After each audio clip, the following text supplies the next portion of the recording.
Hey YouTube, it's Janita from JT Virtuous on YouTube. And today I am here to share with you a dangle that I copied from Nursetara04 on YouTube. She has a video that she posted and it's called Flower Bead Dangle Tutorial. Again, that's Nursetara04 on YouTube. Please stop by her channel and check it out. I'll try to post a link to the video that she has to show how this is done.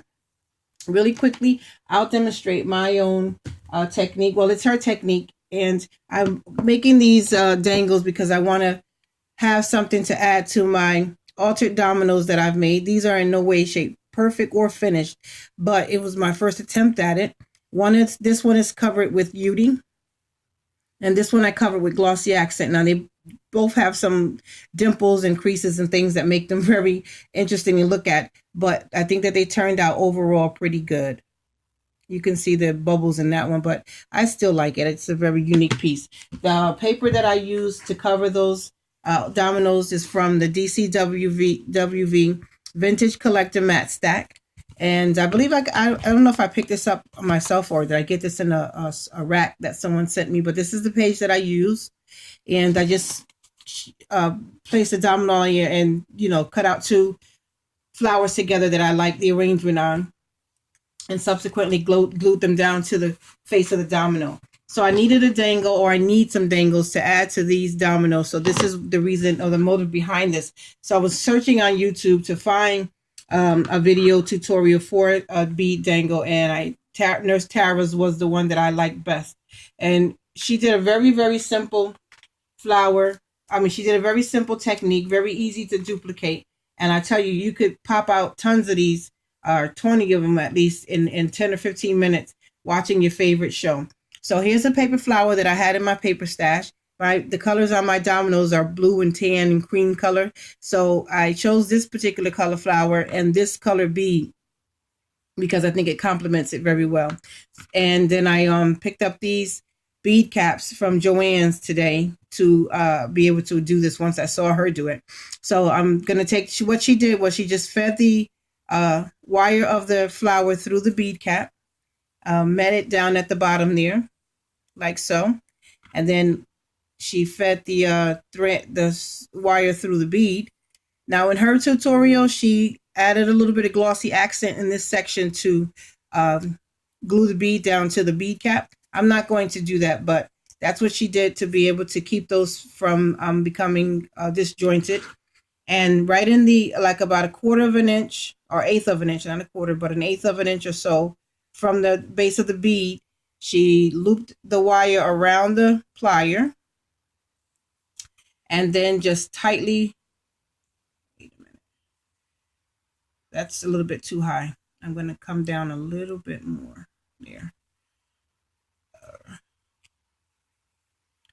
And then she began to tightly wrap the wire around itself, making sure to come into contact with the base of the bead, and just continue to wrap it around and wrap it around until you get to the end of the wire. And I'm pulling it kind of tight so that it doesn't have a whole lot of slack within it, as you can probably see and tell. And once you come to the end of the wire, you can remove it from the plier and you have a nice circle loop in there. And then she took the regular flat nose wires, wire cutters, and just pinched it tight so that that would lie down flat or flush against itself. Now, of course, you could, if you think that, the wrap around the wiring itself is a little bit bulky, you could always cut it down some so that it's not as thick there. But that's the dangle. Isn't that cute? Isn't that just darling? And while she made bead dangles, I could easily see these being a pair of earrings. That would be a beautiful set of earrings there. Very different and unique. Here's some that I did earlier. I just put them on this Tim Holtz clasp just to show, the effect of the dangle. And I think they turned out really good. And like I said, I did these within like a minute or two. It didn't take much time at all. She has the tutorial, like I said, and she put a little bit of not glossy accent, she put a little bit of stickles on top of her flowers to give it a little bit of strength and stability. They are paper flowers, and if you're going to be hanging them from something or the possibility of it coming into contact with other mediums, it can get damaged or messed up. So that was a great idea. I'm not going to put it on just because I probably want to do so. I don't have stickles, but I would have to find my glitter glue.